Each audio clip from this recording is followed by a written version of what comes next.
President Ziaur রহমানকে Chittagong circuit হাউসে নির্মমভাবে হত্যা করে।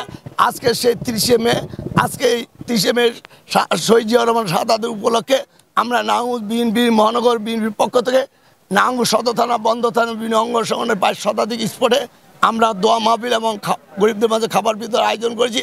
আমরা শুধু নারায়ণগঞ্জবাসী এবং দেশবাসীর উদ্দেশ্যে একটি কথা বলতে চাই, আমরা শহীদ জিয়াউর রহমানের রেখে যাওয়া সততা এবং খাল খনন সহ নিরক্ষর দূরীকরণ সহ এবং মহিলাদেরকে শিক্ষিতকরণ সহ যে 19 দফা কর্মসূচি রেখে গিয়েছে, আমরা দেশনেত্রী বেগম খালেদা জিয়ার নেতৃত্বে এবং আমাদের রাজু অভিভাবক তারেক রহমানের নেতৃত্বে আমরা আজকে এই শহীদ জিয়ার মৃত্যুবার্ষিকী আমরা অঙ্গীকার করতে চাই। আমরা 20 কোটি মানুষের কাছে শহীদ জিয়াউর রহমানের 19 দফা কর্মসূচি এবং তার সততা তারেক রহমানের নেতৃত্বে আমরা প্রতিষ্ঠিত করে বাংলাদেশের 20 কোটি মানুষের মুখে হাসি ফুটাতে চাই। আমি দেশবাসী এবং নারায়ণগঞ্জবাসীর কাছে অনুরোধ করব, আপনার শহীদ জিয়াউর রহমানের জন্য দোয়া করবেন, আল্লাহ যেন তাকে জান্নাতুল ফেরদৌস দান করে।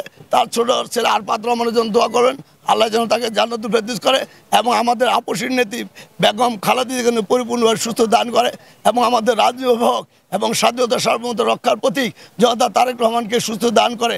দেশি বিদেশি সকল ষড়যন্ত্রকারী তিনি যেন দেশে এসে 20 কোটি মানুষের মুখে হাসি ফুটাতে পারেন। আর জিয়া পরিবার যেন বিভিন্ন নেতা কর্মীদের জন্য দোয়া করবেন। পাড়া, গ্রাম এবং প্রতিটি ওয়ার্ড, থানা এবং মহানগরীতে সব জায়গায় যথাযোগ্য মর্যাদায় পালিত হচ্ছে।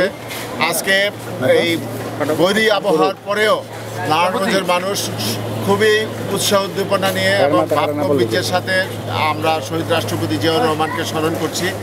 এই দিনে আমাদের অঙ্গীকার হবে বাংলাদেশে যে জিয়াউর রহমানের যে সততা, ন্যায়নিষ্ঠা এবং জাতীয়তাবাদের প্রতি, দেশের স্বাধীনতা সার্বভৌমত্বের প্রতি এবং বাংলাদেশের মানুষের প্রতি যে তার অগাধ ভালোবাসা, সেটাকে আমরা বুকে ধারণ করে আমরা সামনের দিকে এগিয়ে যাব এবং এদেশের স্বাধীনতা সার্বভৌমত্বকে সমুন্নত রাখব এবং এই দেশে আবার সেই শহীদ রাষ্ট্রপতি জিয়াউর রহমান যেমন এই দেশে গণতন্ত্র প্রতিষ্ঠিত করেছিল, আগামী দিনে আমাদের অঙ্গীকার হবে এই দেশে একটি সুষ্ঠু নির্বাচনের মাধ্যমে, জনগণের ভোটারের অধিকার প্রতিষ্ঠার মাধ্যমে এই দেশে একটি সুষ্ঠু নির্বাচনের ব্যবস্থা আমরা কায়েম করব।